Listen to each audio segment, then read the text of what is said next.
E aí, amigos do AlphaCast, estamos de volta aqui com mais uma daquelas presenças ilustres, Diogo, para mais um podcast. Muito interessante, Diogo. Agora. Época de férias. Férias escolares. Férias escolares, tu senta na frente da televisão ali no YouTube e assiste uma história, porque essa pessoa que tá na nossa frente tem história pra contar, cara. Uhum. Eu sei que eu tenho história pra contar. Não tô falando disso, tu tem história da carochinha, essa pessoa tem história de verdade. Tá, assim sim. Já foi minha chefe. Ih, rapaz, vamos saber os podres dele. Exatamente, enquanto se eu fui um bom funcionário ou não. Ih, vamos descobrir agora. Essa mulher já viajou o mundo todinho. Passaporte mais carimbado do que da Glória Maria. Olha aí. Quem dera. Eu já vi. Será? É quase. Que a Glória Maria, ela deu uns 10 passaportes na coleção, né? Já, cheia. A Ana Luz, ela é jornalista e documentarista independente. Ou seja, ela faz tudo do próprio bolso. Ai, papai. E com a ajuda de pessoas, lógico. Mas ela pode se apresentar aí pros nossos... Tá quase a gente aqui no AlphaCast, né? Exatamente. Pode se apresentar pros nossos amigos que nos assistem. Câmera 1. É. Corta pra 18. Olá, pessoal. Não sei se é de dia, de noite. Boa hora pra vocês. Então, ele falou: meu nome é Ana Luz, sou jornalista, fui chefe do Thiago. Não sei o que dizer, cara. Assim, pareço nova, mas não sou. Tem algumas décadas na costa. Eu sei como é ser novo. Tem algumas décadas na costa. Eu sei o que dizer. Alguém que tá olhando e pode estar pensando assim: o Thiago só convidou ela porque foi chefe dele, quer fazer uma média. Não é isso, cara. É porque desde quando a gente planejou fazer esse podcast, quando a gente tava pensando nos nomes de pessoas possíveis que a gente pudesse conversar, um dos primeiros nomes que vieram na minha cabeça foi o teu. Porque eu falei assim: quem é que tem história pra contar, cara? E é isso, a gente quer saber das tuas histórias. Primeiro, eu sei que tu viajou o mundo, mas... E tem muita gente que sonha em fazer isso, seja através de missões na igreja, seja como jornalista independente, seja ganhando na Mega Sena também. Meu sonho. Exatamente. Qual é o primeiro passo, assim? Como foi que tu começou essa jornada? Eu acho que o primeiro passo é vocacional. É tu descobrires aquilo que te motiva, aquilo que te traz ânimo, né? Pra fazer as coisas. Tem muita gente que se encerra na questão salarial, né? Tipo assim, aquele salário me motiva e tudo. No meu caso, não. Então, chegou um ponto assim, o Thiago acompanhou um pouco essa trajetória, em que, mesmo sabendo a minha vocação, não tinha coragem de dar um pontapé inicial, até que apareceu uma oportunidade. Eu precisava aprender inglês. Eu já tinha ido para alguns países, mas não falava o inglês fluente. Aí eu criei coragem, pedi demissão, peguei o dinheiro da rescisão, né? Aí paguei 6 meses de uma escola de inglês. Intensivão. Intensivão, aí achei que eu ia aprender, né? Em 6 meses. Doce ilusão, cheguei lá, muito rápido até. E aí, em 3 meses praticamente que eu pedi demissão, eu tava lá, né? Fui pra Nova York, passar 6 meses estudando numa escola. Acabei ficando 2 anos e meio, quase 3 anos. Legal. E graças a Deus consegui aprender, mas aí chegou um ponto assim: o que tu veio fazer aqui? E aí aquele ponto, se você fica ou você volta pra linha, pra estrada, né? Eu disse, mas não. Isso tem a ver com a tua jornada ou autoridades dos Estados Unidos? O que tu tá fazendo aqui 2 anos e meio? Não, com a minha jornada. Eu fui no visto de estudante. Visto de estudante você pode renovar enquanto estiver estudando. Eu fiz 2 anos de curso de inglês e aí fiz um de business management. Aí eu podia decidi entrar na universidade ou não. Mas aí eu disse não. Acredito que Deus diz também, né? A gente que é cristão, a gente tem essa integralidade de não separar as coisas, né? Então eu entendi que era momento de voltar para aquilo. O que eu fui fazer lá? Fui aprender inglês. Aprendeu? Consegue comunicar bem? Consigo. Então, para que tu querias aprender inglês? Eu queria aprender inglês para continuar indo e cobrindo, né, o que Deus vem fazendo no mundo inteiro, através de pessoas, desculpa a palavra que às vezes as pessoas se ofendem, mas não é ofensivo. Pessoas medíocres como eu. Né? Pessoas comuns. Tipo, pessoas comuns que acreditam num projeto, que acreditam em alguma coisa, nos lugares mais difíceis, mais estranhos, e decidem fazer e a coisa acontece. E aí eu queria registrar essas histórias, né? Acima de tudo, minha vocação é contar história. Então eu disse, e a minha formação é jornalismo, né? Eu sou pós-graduada em políticas públicas, mas o jornalismo sempre foi a minha vocação. Então o documentário é só uma forma de traduzir essas histórias de forma... As matérias do telejornal, elas são 3 minutos no máximo, né? Uma matéria especial pode ser de 5 minutos, vamos dizer assim. Não dá pra contar mas tudo. É muito, e é tudo rápido, né? Vai pro ar e nunca mais ninguém vê. Então, um documentário ele é quase um livro visual, né? Onde a gente pode ouvir as pessoas, ouvir mais vozes e mastigar mais tempo, e aquilo fica ali arquivado, vira história. Então, assim, a linguagem documental, para mim, ela é muito mais satisfatória do que essa questão do trabalho, que eu digo que é quase, sei lá, de se alimentar, e a coisa que digere muito rápido, vai muito rápido. Né? Então, eu prefiro essa coisa de assim, mais trabalhada, de mais tempo, de passar mais tempo ouvindo e conhecendo também outras realidades, até entender que história eu estou tratando, né? E aí vamos ver no que isso vai virar, e geralmente vira história de vida, de pessoas, né? E foi assim, só sei que foi assim. Só sei que foi assim. Mas desde o início foi o teu foco era esse? Desde a primeira viagem? Desde sempre. Desde sempre. Desde sempre. E aí, dos Estados Unidos, tu retornou pro Brasil? Eu retornei pro Brasil, e aí eu entendi também porque aquela coisa dentro de mim dizendo assim, volta, volta, volta. Aí eu soube que meu pai estava com um problema de Alzheimer, né? Tinha sido diagnosticado. E aí foi um tempo assim também de ajudar a minha mãe a se encontrar nesse momento, né? De aceitar uma nova realidade e tudo. Então passei mais 2 anos e meio ou 3 aqui em Belém. Aí, de novo, me apareceu uma outra oportunidade, que era uma escola de documentário no Havaí, 2015. E aí... Essa eu lembro dessa viagem. Então, aí eu pedi demissão de novo. E fui embora pro Havaí. Caramba. Quantas horas de voo saiu de Belém? Como é que foi essa questão de voo? Belém, eu peguei um voo... detalhe, eu ganhei esse voo, né? Foi também tudo muito rápido, eu recebi essa proposta... diz assim, olha, você precisa fazer essa escola, é a tua cara e tal. Uma amiga minha que morava já lá, a Braulia, e aí ela falou assim, vê aí e tudo. Aí eu vi, claro que é impossível. O dólar na época já não tava lá, essas coisas, já eram uns R$4 ou mais.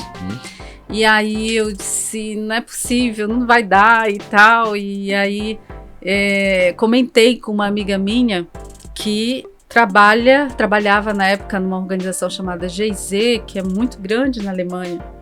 Comentei com ela, né? Recebi um convite assim, mas eu acho que não tem condições. São 6 meses de escola, mas é uma fortuna. Pra mim não tem nem pensando. Ela falou assim, como assim? Mas por quê? E tal. Eu disse, até porque tem que chegar dia tal. Só a passagem é tanto, é uma fortuna. Aí ela, poxa, e ela não é cristã nem nada, mas ela já me conhece há muitos anos, e toda vez que ela me conta alguma coisa, ela fala assim, eu falo pra ela, né, então vamos orar por isso, né? E aí ela falou pra mim, disse que eu vou orar por isso. Os teus documentários, eles não são religiosos? Não necessariamente. Não né? necessariamente. Eles são histórias de vida. Essas pessoas que têm suas próprias experiências com Deus. E isso às vezes acaba aparecendo. Mas nem sempre. Eu fiz um trabalho sobre tráfico humano e isso não aparece de nenhuma forma. Fiz um trabalho sobre uma escola que acontece numa favela no Rio de Janeiro, né, na Madureira, eu acho o nome do lugar. E, tipo assim, não tinha planejado também. Cobri também, isso não aparece de forma alguma. Isso aparece um pouco nas histórias da Rússia. Fiz 2 documentários na Rússia, né? E aí acaba aparecendo que a Vivi, ela foi como missionária para a Rússia na década de 90, na época do colapso, né?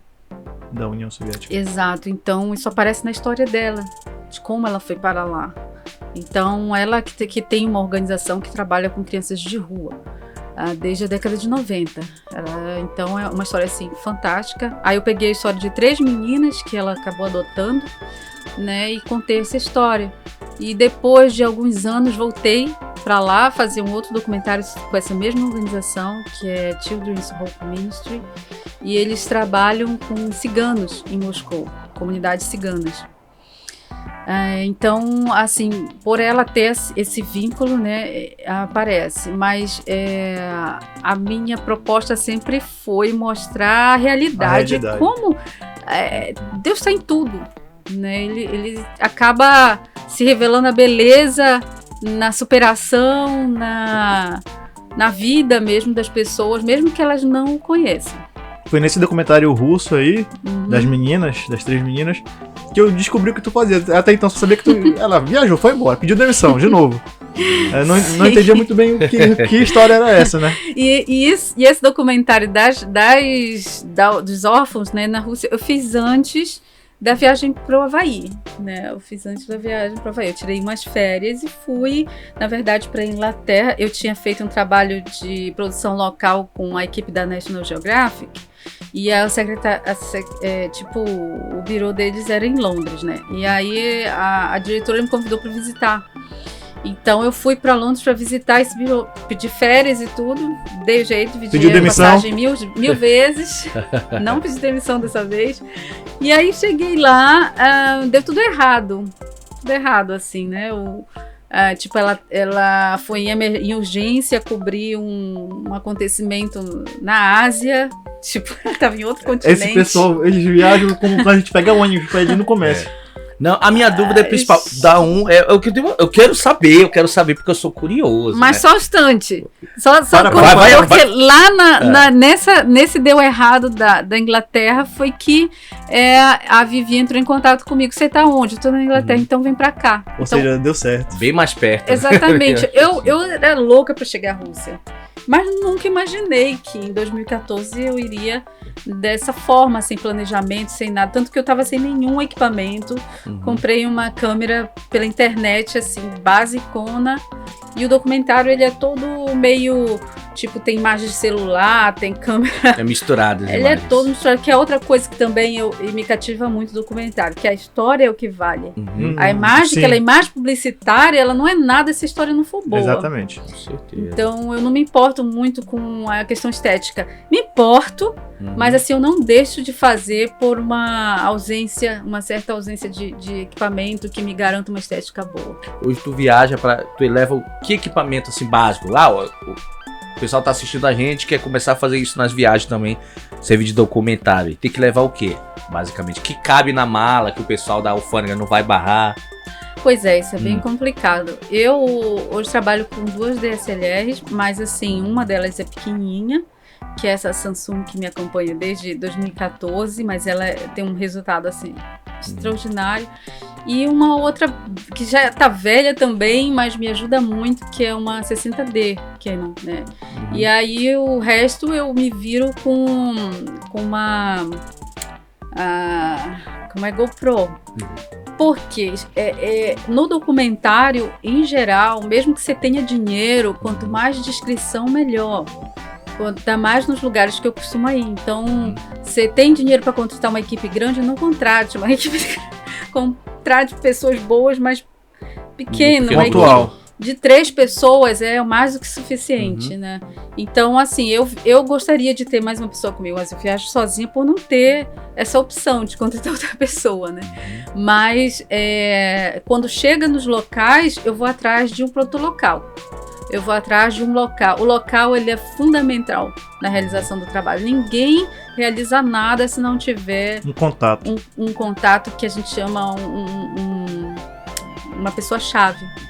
Uma pessoa-chave que ela vai te abrir as portas, vai falar a língua local fluentemente, vai ter as relações que tu precisas. Então, e essa pessoa, e pessoas também que consigam te ajudar nessa retaguarda, é bom também, porque então eles seguram a luz, eles fazem eles te ajudam bastante. Então, todo lugar que eu chego, eu procuro uma pessoa, um produtor local. Antes da gente entrar nos meandros aí, dos perrengues que tu passa nessas tuas viagens, que eu sei alguns, eu queria que tu reforçasse pra gente alguns dos detalhes desse documentário da Rússia, que eu achei muito interessante de verdade, das 3 meninas. Assim, um fato bem relevante do documentário, até que chame a atenção das pessoas que estão vendo, que possam até querer assistir o documentário completo depois. por mais que seja longo o documentário, as histórias por trás dele são maiores do que aquilo que eles conseguem mostrar.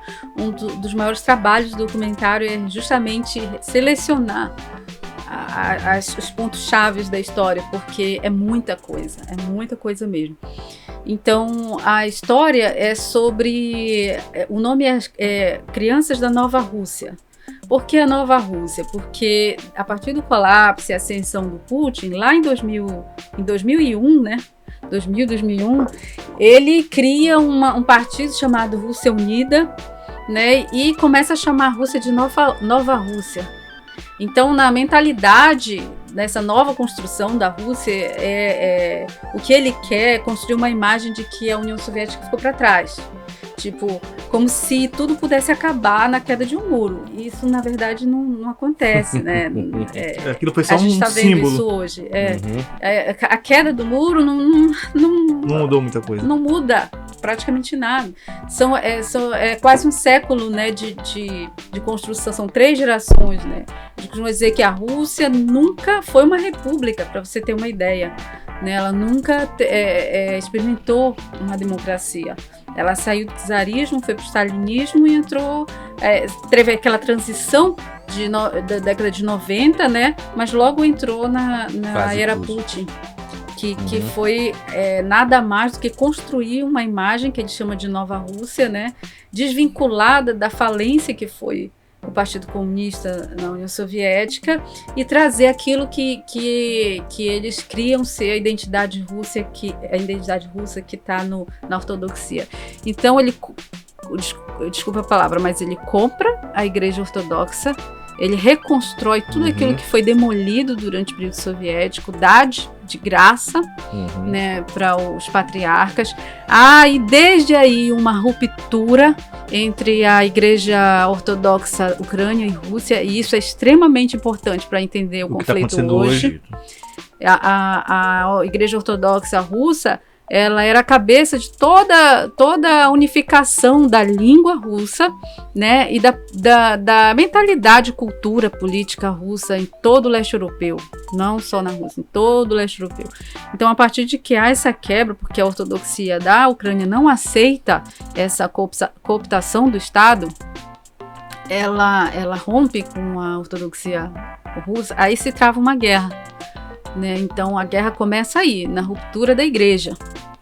Então, voltando para as crianças, no colapso soviético, as famílias não conseguiram se adaptar.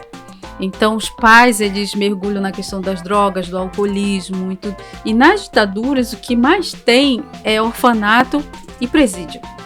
É uma coisa, assim, impressionante o número, a proliferação de orfanato e presídio. Qualquer pessoa inimiga do Estado, né, ela vai pro presídio. Ou o Centro de Reeducação, né? Exatamente. É um nome bonitinho.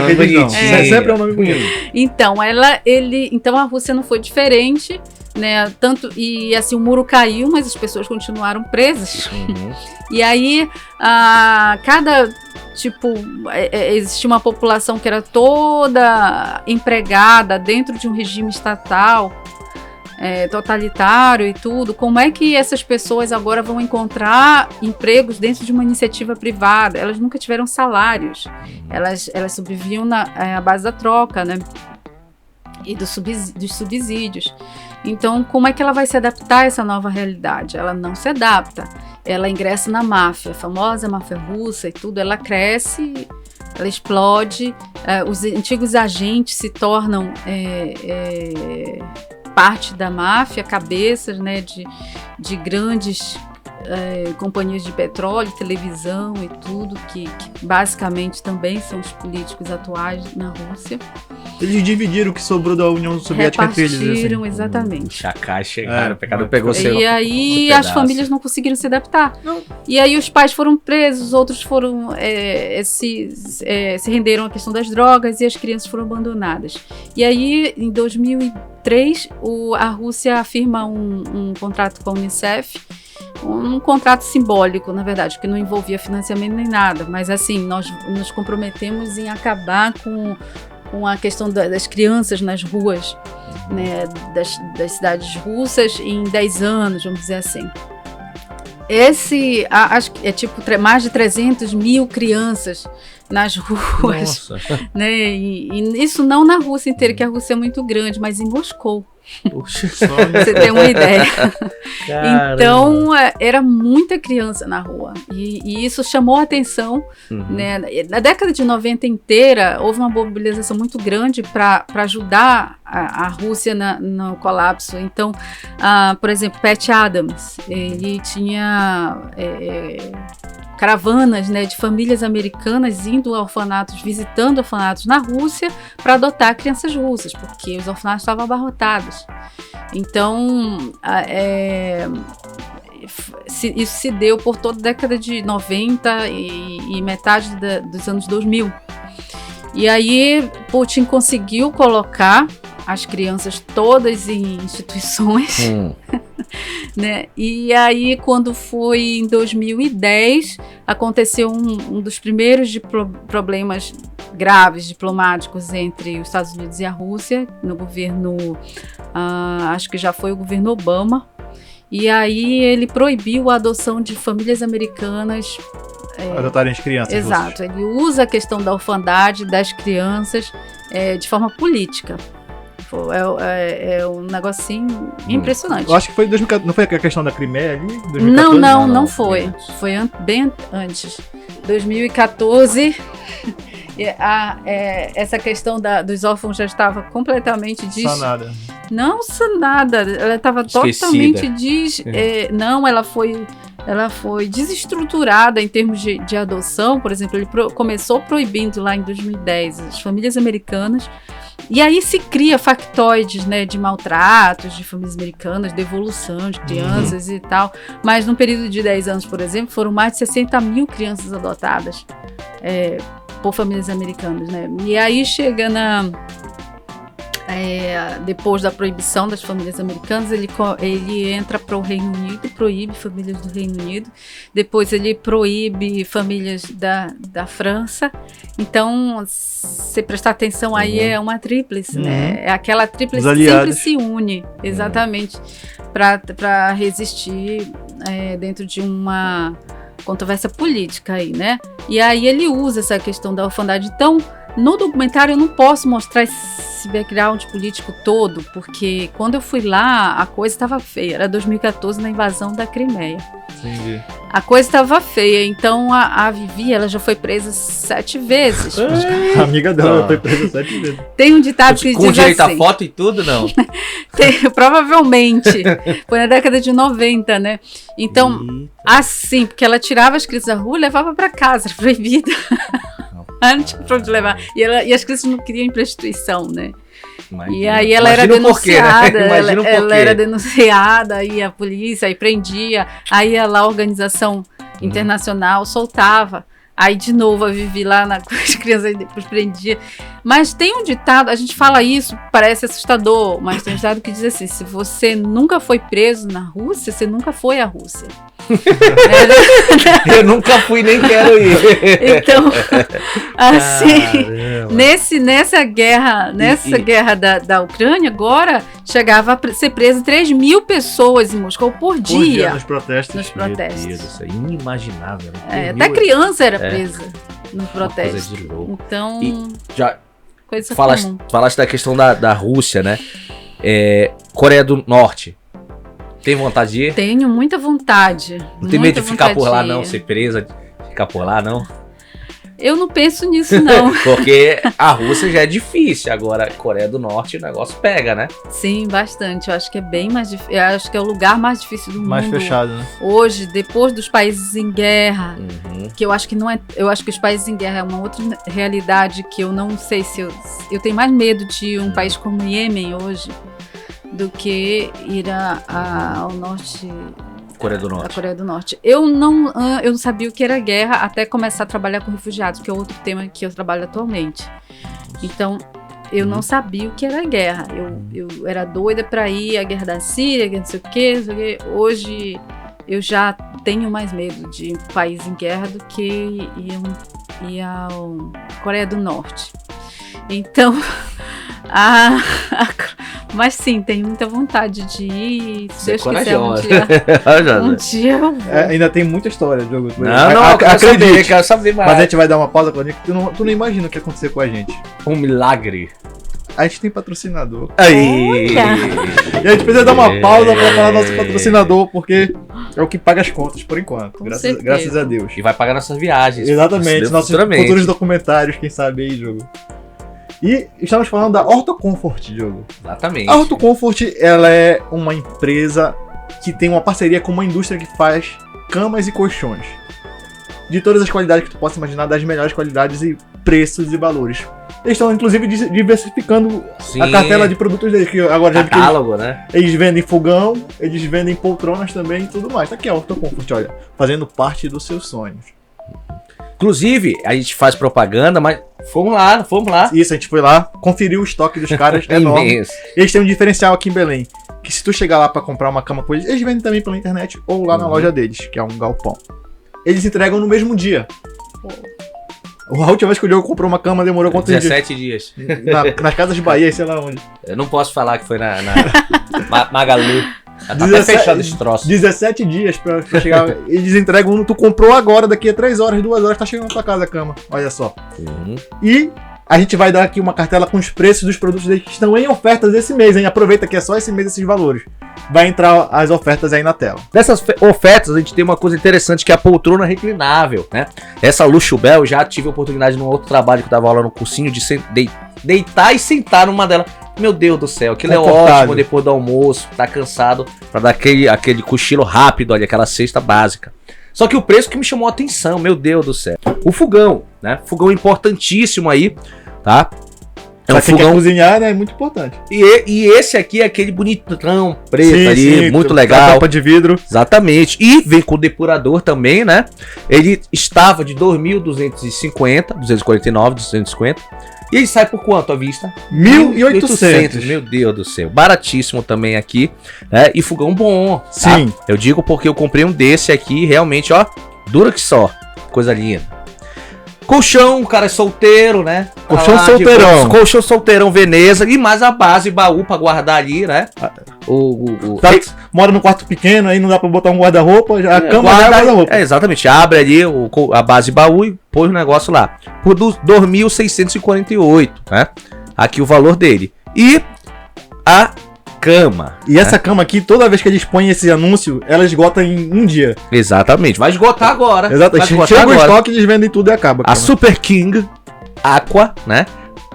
2.790, saindo por 2.570. O preço tá ótimo. Exatamente. A minha, que era Queen normal, essa que afundou em menos de 6 meses, eu paguei, eu acho que foi esse valor aqui. Exatamente. Esses são os valores das ofertas deles esse mês. Só esse mês de julho de férias. Exatamente. Porém, se você meu acessar Deus. a loja deles através do nosso QR Code ou do nosso link que tá no canto desse vídeo aqui, ou na descrição, ou nos nossos destaques no Instagram, você vai entrar numa conversa com a equipe de venda deles no WhatsApp e você vai dizer assim, olha, eu vi o anúncio de vocês das ofertas No AlphaCast. no AlphaCast e eles me prometeram que vocês me dariam R$100 de desconto, Diogo. Pronto. Ou seja, você vai pegar uma oferta dessa que já tá com um valor reduzido e vai reduzir R$100 ainda mais. Fica muito melhor. Detalhe, quando tu entrar na conversa lá no WhatsApp, não apaga a mensagem. Porque tu vai estar dizendo que tu tá vendo por aqui. Isso, pra poder ganhar esse R$100 de desconto. Né? Diz que tu tá vendo o anúncio aqui pelo AlphaCast. Exatamente. Né? Dá essa Então, moral pra gente. Você vai aproveitar a oferta dos caras, Uhum. vai ter R$100 de desconto em cima da oferta E vai receber no mesmo vai dia. receber no mesmo dia e eles dão garantia de 1 ano. No Oh, produto deles. beleza, tá? Só vejo vantagem, Diogo. Só vejo Com vantagem. certeza. Então, a Ortho Comfort Fazendo parte dos seus sonhos. é isso aí. A gente faz uma publicidade bacana, tem que admitir. Bom, Então a gente precisa melhorar ainda mais, se Deus quiser. Vamos, vai. A gente vai chegar um dia no nível do Silvio Santos ali, Exatamente. né? Mas voltando aqui pra nossa conversa, beleza, a gente viu a parte bonitinha lá da história que foi tu indo viajar pros Estados Unidos, primeira viagem pra aprender a falar inglês e começar a tua carreira. Mas tem uns perrengues, porque eu imagino só, uma pessoa que vai do Caribe pra Rússia, depois vai para Israel, depois atravessa a fronteira de Israel pra Palestina ali, depois volta. Tu deve estar mais... Tipo, o cara olha assim, os documentos... Deve ser espiã, cara, só pode. Sim. Como é que tu enfrenta as autoridades? Olha, eu tenho pânico de imigração. É sempre, né? A gente fica nervosa e tal, porque realmente é estranho meu passaporte. É bem estranho mesmo. Tipo, o mesmo ano eu estive nos Estados Unidos, Camboja.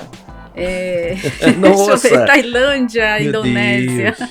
Depois, Amsterdã. Tipo, é meio complicado. Como né? explica isso, E né? passar, tipo, 9 meses viajando de país em país, tá. Então, eles fazem muitas perguntas, mas, assim, as fronteiras mais complicadas que eu já passei foram a Rússia e Israel, né? E a fronteira israelense, eu digo que ela é a mais difícil de todas. E quem vai a Israel para turismo não tem essa ideia, porque eles são super... É muito fácil de entrar. E eles são super welcome, né? Porque o turismo lá, o turismo religioso é muito grande. Mas para sair é que é a questão. Entrar é fácil, isso aí. Entrar é fácil. E é igual na Rússia também. Para entrar é tranquilo.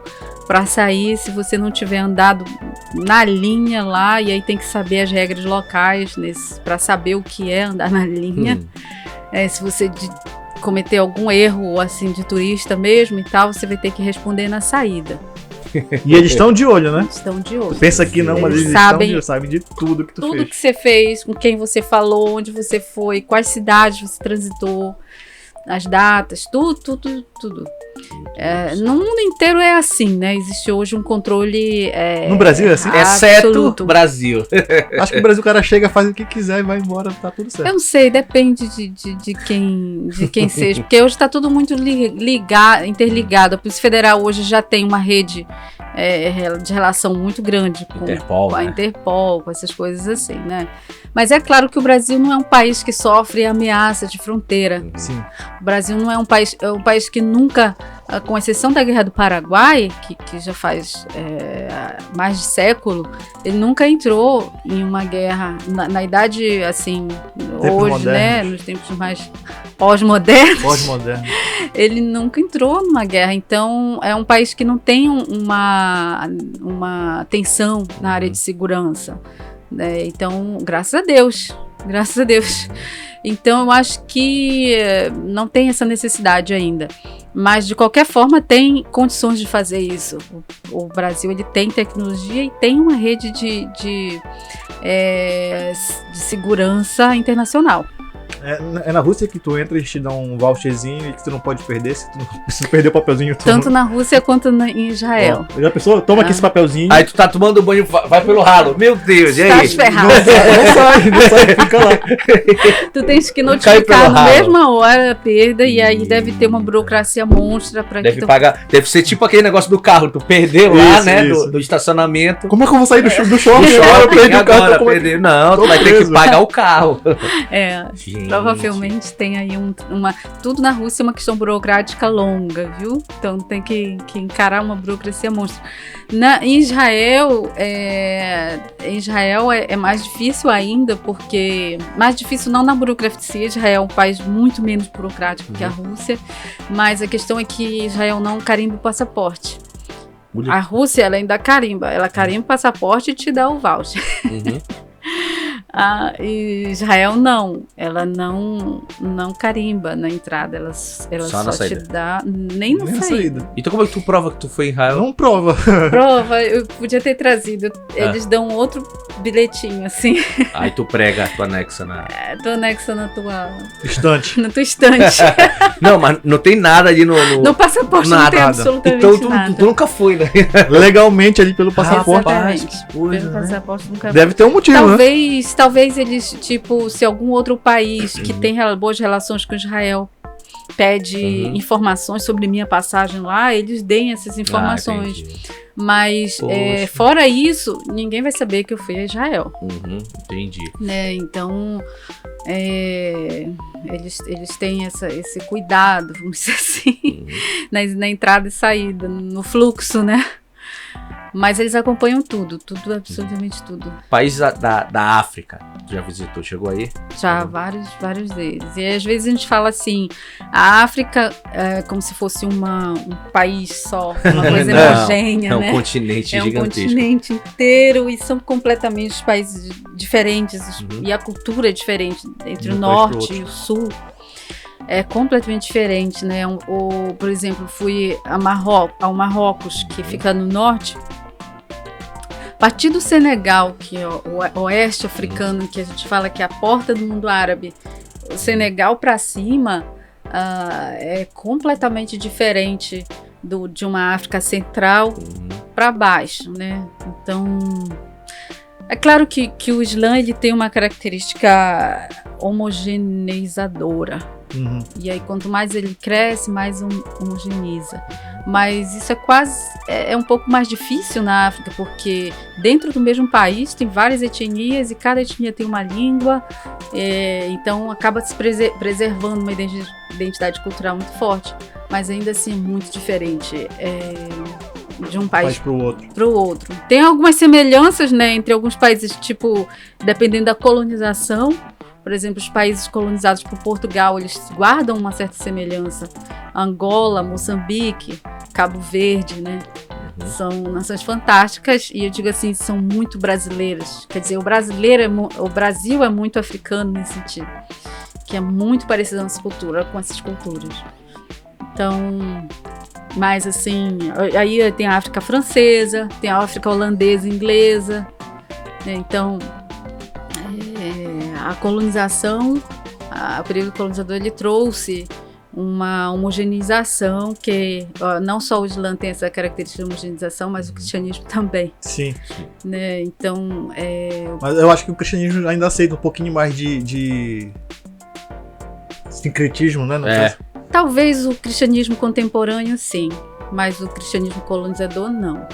O cristianismo colonizador, pelo menos o que eu tenho conhecimento, por exemplo, a própria ortodoxia russa, que eu tenho te falado, né? Ela foi uma religião criada para a unificação da Rússia.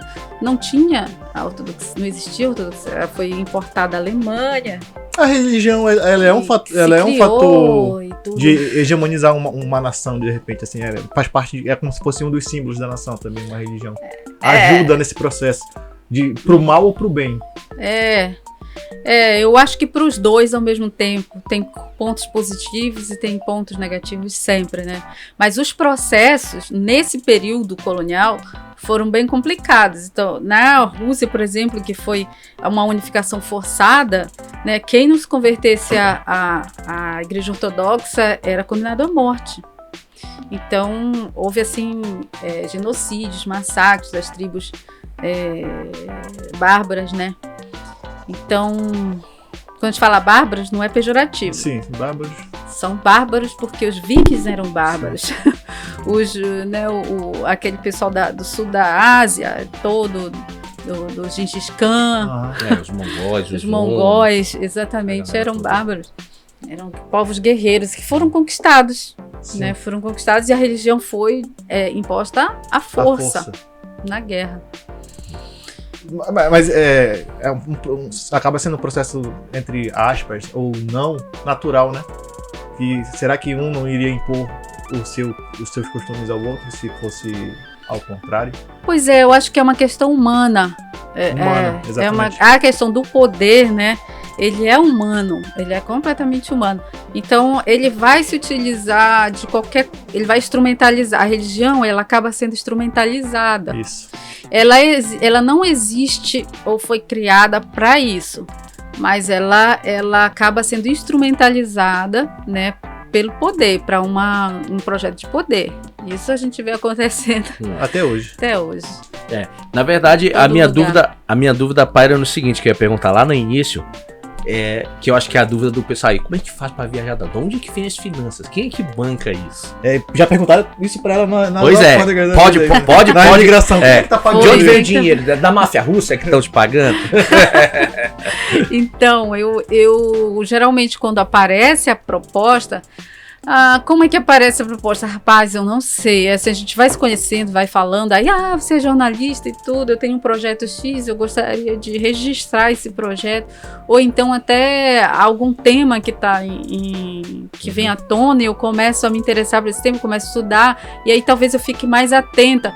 Sabe quando tu quer comprar um carro e aí tu nunca olhaste para aquela marca, mas depois que tu... vai parece pesquisar. que todo mundo tem. Isso Tu vê em todo lugar. Pois é, então quando vem um tema assim que eu me interesso, começo a estudar, e aí eu começo a enxergar ele em todo lugar. É a lei da atração do livro lá, o segredo. O segredo Deve que ser. funciona, meu Deus do céu. E aí alguém Gente. procura, então acontece pela demanda, né? Pela procura. Aí assim, existe essa organização assim assada, eles não têm condições de contratar uma agência. Entendeu? Mas eles precisam de um Documentar trabalho esse fato nessa. E às vezes não é só documentário, eu faço projeto de mídia inteira para essas organizações. Sim. Eu preciso registrar isso, eu preciso criar um projeto de divulgação para isso, para aquilo e tal. E aí o tema é relacionado com aquilo que eu já estava interessado, que eu estava estudando. São a questão dos órfãos, a questão do tráfico humano, a questão do refúgio. E aí eu conheço o projeto. E aí, se ele interessar, se eu achar que é importante, que vale a pena, eu escrevo o projeto e aí divulgo entre amigos. Eu tenho um mailing, vamos dizer assim. Até hoje eu recebo esses e-mails. Né? E aí eu divulgo, eu digo assim, olha, Tu nunca gente, foi chamado pra essas viagens, né? pareceu isso, mas ele já fez a abertura do meu documentário isso eu já fiz. sobre os ciganos na Rússia. Isso. Ele fez Tem uma pitadinha ali. Então eu começo a escrever aquela história primeiro, começa a gestacionar aquela história. E aí eu compartilho com meus amigos. Assim, olha, tem essa história aqui assim, tal e tal. E eu fui convidada para ir cobrir assim, tal. Eu preciso da ajuda de vocês. O quanto quiserem doar, o quanto puderem doar, por quanto tempo quiserem doar o projeto. Às vezes tem um período, às vezes não tem, é mais aberto. E aí as pessoas começam a aparecer. E aí as doações começam a surgir. Essa questão do Havaí, que eu acho que eu nem concluí. A pessoa lá da Alemanha me mandou... surpresa, assim. No outro dia eu cheguei no trabalho, que eu abri meu e-mail, tava o e-mail dela lá.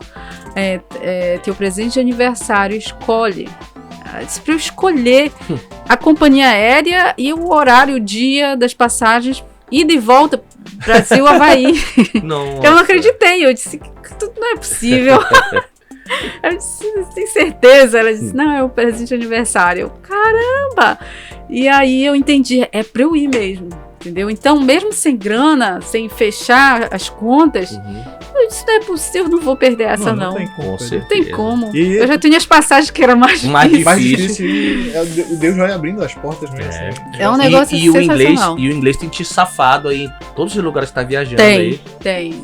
Eu digo assim que... Até na Rússia? Na Rússia não. Já ia falar, até na Rússia. Em muitos lugares mesmo. Acho que tá na Rússia, alguém ouviu um hello, alguma coisa tipo do cara já... Mesmo em Moscou, até 2017, que foi a última vez que eu fui à Rússia 3 vezes, mas até 2017, que foi a última vez que eu fui lá, não consegui me virar sozinha com o inglês lá. Né, os russos ainda não são muito adeptos à língua estrangeira. A língua, nenhuma língua estrangeira, né? Mas o inglês tem uma barreira muito grande. Muito grande. Mas fora da Rússia, o resto do mundo quebra o galho. Até na África. Quebra o galho. Na África, muitos países falam inglês. E o africano, mesmo nos países que falam português, eles aprendem o inglês muito rápido. Então, o africano, assim, eu acho que ele tem... O continente africano, eu acho que eles têm uma inteligência dessa questão da linguística acima da média. Né? Cada cidadão aprende a falar 4, 5 línguas, assim, tranquilo. Poxa, legal. Então, acabou me safando nesses lugares. E aí é assim que eu vou... E aí é um dia de cada vez. E às vezes eu tô num lugar, eu fui pra passar 3 meses, aí aparece um outro convite, aí vai estendendo. Aí eu vou de um lugar para o outro. Por exemplo, eu tava em Israel, recebi um convite para dar aula no Havaí.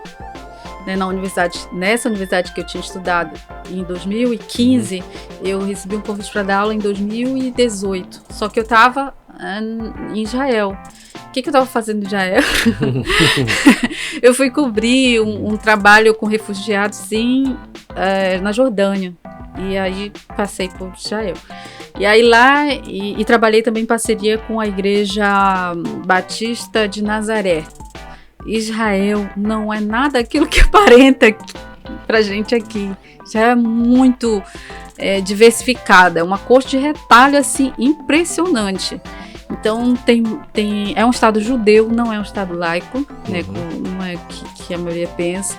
Então, as cidades, elas são sempre divididas em a cidade antiga e a cidade moderna. A cidade moderna estão com os judeus, as cidades antigas estão com os árabes, que estavam lá antes da entrada da construção do Estado de Israel, de 48, né? Sim. Então, por exemplo, a Igreja Batista de Nazaré, ela é árabe. Ela tem quase 100 anos, então ela é mais antiga do que o Estado de Israel. A maioria dos cristãos em Israel são árabes, não são judeus. Então, é bem diferente a realidade daquilo que a gente vê de fora. Jerusalém? Várias vezes, Jerusalém. Estou lá o Domo da Rocha, lá? Ah, não entrei, não. Muro das Lamentações? Sim. Muro das Lamentações, sim, é mais fácil. Mulher pode ir lá tocar, fazer as orações? Não pode, né? Só Não, pode. Pode, mas é dividido. Tem um mezanino, não, um biombo, assim, dividindo, né? E aí essa parte dos homens, essa parte das mulheres. Aí pode entrar tranquilamente e tal. E aí tem uma cena, assim, que pra mim é muito marcante, de lá do Muro das Lamentações, que eu fui lá ver como era e tudo, e era a comemoração de Bar Mitzvah, vários Bar Mitzvah. Então as mulheres, as mães, queriam ver os filhos lá, né, vendo a Torá e tudo, os rabinos e tal. Só que elas não podiam entrar na parte dos homens. Então elas sobem, tem um monte de cadeira, elas sobem nas cadeiras e ficam assistindo por cima dos biombos. Né, e tal. E essa foi uma cena. A outra foi que lá todo mundo se alista com 16 anos, né? Homem e mulher não tem diferença. Homens e mulheres não tem diferença. A questão da segurança, como eu te falei, é muito diferente um país que tem suas fronteiras constantemente ameaçadas, né? E permanentemente ameaçadas, é muito diferente do que a gente que nunca teve um envolvimento direto em guerra no Ocidente, né? E aí, lá nessa história das Lamentações, tinha umas meninas assim de sandália, calça jeans toda rasgada, camisetinha e tal. Era verão, é super quente no verão. E aí elas rezando lá no Muro das Lamentações, né, com os livrinhos e a coisa lá. E quando foi, eu observei assim, tinha uma coisa diferente do lado, assim, pendurado. Fuzil gigantesco. Legal. Né? Então, legal. Tinha assim, pra gente que não tem esse hábito, é assustador. O pessoal do né? Rio tá tranquilo. É assustador. Então, eu fiquei assim muito tentada a registrar. Só que a gente tem que respeitar, né, as situações lá da religião e tudo. Mas como tem também uma áurea de liberdade muito grande dentro de Israel, eu acabei cedendo e registrei. Caramba. Aí fotografei tanto elas orando com fuzil, né? Quanto na hora delas saírem, o que é também super interessante, porque eles não viram as costas para o muro, né? Porque o muro...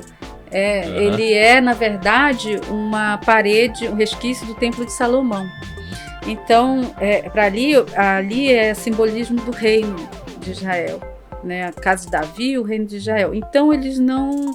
É igual quando no Palácio de Buckingham cumprimentar a rainha, você não vira as costas para a rainha, você sai de frente, né? Então, elas saindo assim, de frente, a reverência delas saindo de frente.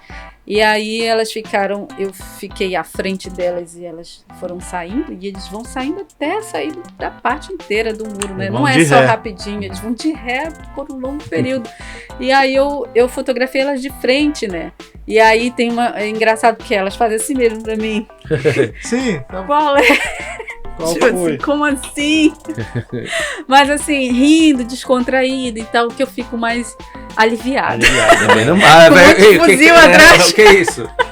Qual foi, rapaz? O bagulho tem que ser reto. É. Botou outro, é contigo mesmo. Contigo mesmo. Às vezes a gente tava na praia, vamos dizer assim, em Haifa, que é uma cidade marítima, e chega lá, aí chega as meninas todas uniformizadas, né, com fuzilzão atrás, e vão tirando, tão de biquíni por baixo, mergulham.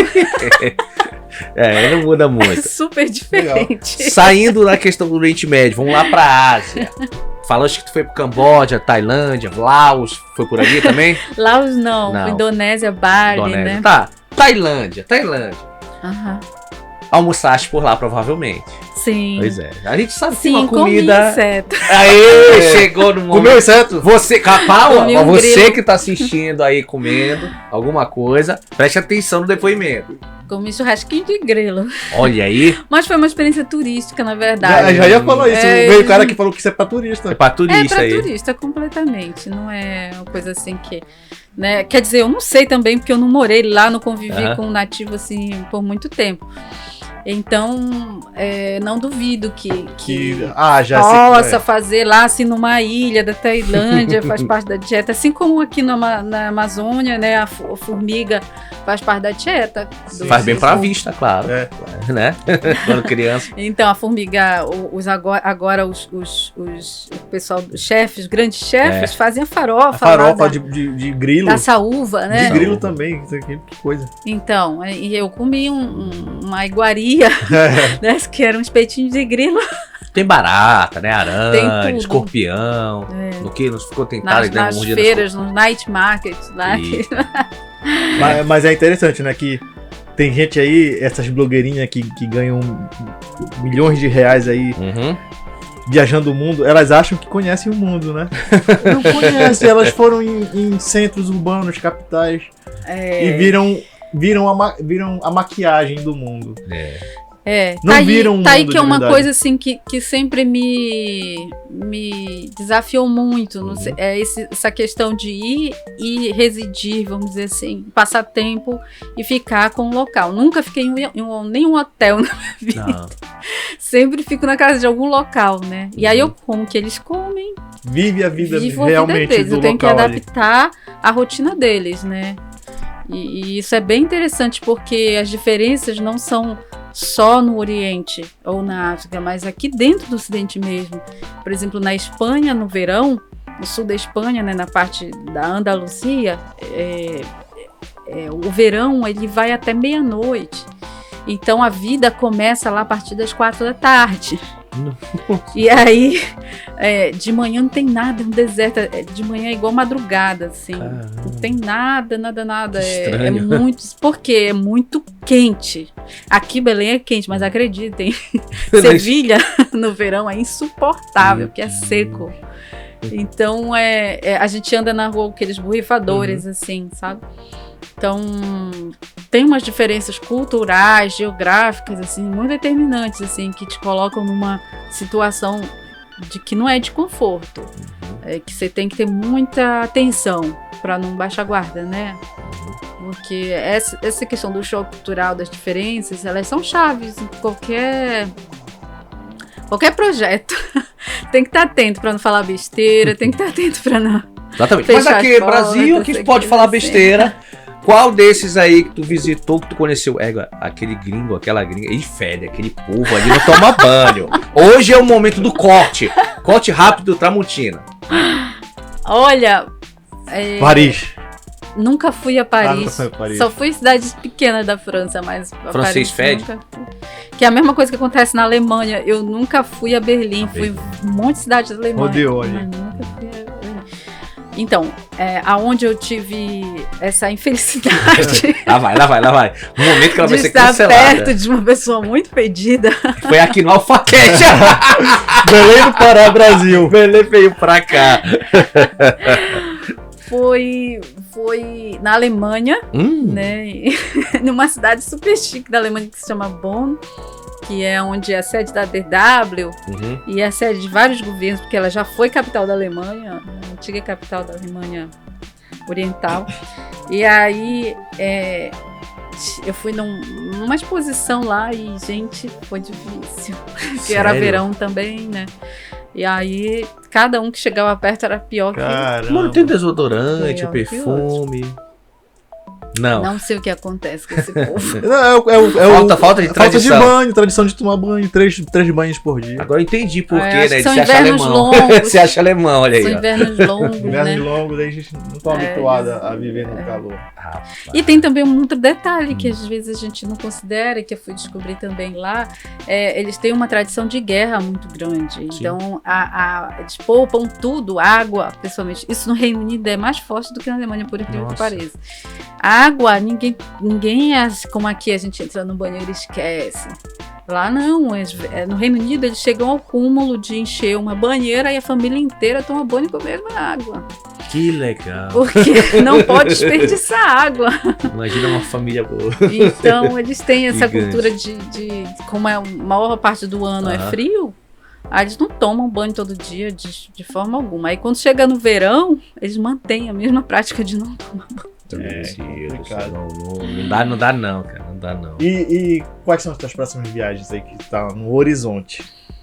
Aí só Deus sabe. Só Deus sabe. Só Deus sabe. Eu tô com um projeto e trabalhando remotamente com uma organização holandesa chamada Road of Hope. E aí a gente estava cogitando uma forma de passar pelo menos 1 ou 2 anos direto lá. Mas não vai ser possível. Eu tive alguns contratempos familiares, né, necessidades familiares, e aí eu vou permanecer por tempo indeterminado. Aqui só trabalhando remotamente, talvez fazendo algumas viagens a curto prazo, se for necessário. Mas, assim, não tenho, nesse momento, nada em vista. No horizonte, né? Nada em vista. Mas na Holanda tu já foi, já visitou a Holanda. Várias vezes. Chegou a ir pra... Oh, meu Deus. Cidade lá das Amsterdã? Pontes, lá Amsterdã, lá visitar lá o Museu da Anne Frank e tal. Sim, não visitei, mas eu sou uma pessoa que viaja sem dinheiro. Olha esse nome! Ela não vai por estádio, ela vai... Tudo é pago. Então eu tive, graças a Deus, eu tive a sorte de ficar hospedada numa organização que é no centro de Amsterdã. Então eu pude andar bastante, ver tudo que era gratuito. O que era pago com o Museu da Anne Frank. Da Anne Frank. Essa lei. Passou batida. Tudo que é gratuito É nóis. É nós. Ah, tem que pagar e tá. Não, então deixa Não pra é lá. nóis, não é nóis. Passou batida. Às vezes eu dou sorte. Por exemplo, eu morei em Nova York quase 3 anos e nunca fui no Empire State, porque subir lá é paga, né? Olha. Então eu fui Broadway nem Rockefeller Center, não. Broadway eu já fui. já foi no Broadway. Cats. Porque alguém me presenteou Ah. com um bilhete na Broadway, então foi maravilhoso. Mas, por outro lado, eu tive sorte porque Nova York tem os museus, tem um dia que é Sim, que é de gratuito, graça. eles Ah, fazem poxa, rodízio, né? Legal. Então eu fui, ia no MoMA quase toda sexta-feira que era gratuito. Então, uma vez que eu fui, encontrei uma performance que hoje é famosíssima, na época eu não sabia, 2010 da Abramovic. Né? Na época que ela encontrou o ex-marido dela, o Yuli e tal, da guerra na Sérvia. Então, sentei frente a frente na mesa da Abramovic, né? Então, assim, eu tenho umas coisas de Forrest Gump. Mas história de 60... Totalmente, Excelente. Ela interviu em histórias-chave de... totalmente Forrest Gump. Olha aí, tá vendo só? Então, eu estive na Rússia na época da invasão da Crimeia. Olha só. Olha aí, foi. Se bobear ela que Passou o trampo. ela que começou. né? A invasão, ela passou o fio lá. Acho que, olha, passou a linha, tem que cuspir aqui, eu duvido, putz. Aí ela vai lá e cuspiu lá. Pronto, aí começou a Eu invasão. quero muito estar Eu tenho essa esperança de que o muro, graças a Deus a gente já tem poucos muros, alguns sendo construídos, outros sendo demais, alguns já foram. Mas eu tenho esperança de estar entre as duas Coreias quando cair. Mas do lado sul-coreano, né? Ali. Pra poder. Qualquer lado. Não. Se o muro vai cair. Não, eu quero dar desse pra ir pro. Né, pelo menos. Vai que o muro não Vai que o muro não cai, eu fico preso lá do norte. Aí Deus o complica, livre. É verdade. Se estiver lá no sul, né? A gente fica mais Fica tranquilo. mais fácil. Pelo Agora, Mas, uma nação, um país que tu gostaria de visitar, assim, ainda não fui lá. tem O desejo. dia que eu visitar esse lugar, eu posso me aposentar, já não vou ter essa vontade de ir para nenhum lugar.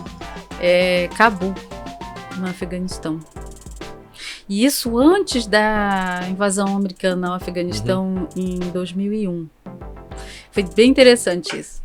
Eu ouvi falar em Cabul, aí entra a questão do que eu não posso explicar e às vezes até a gente sai de doido em falar, mas não sei se eu devo, mas já falando assim.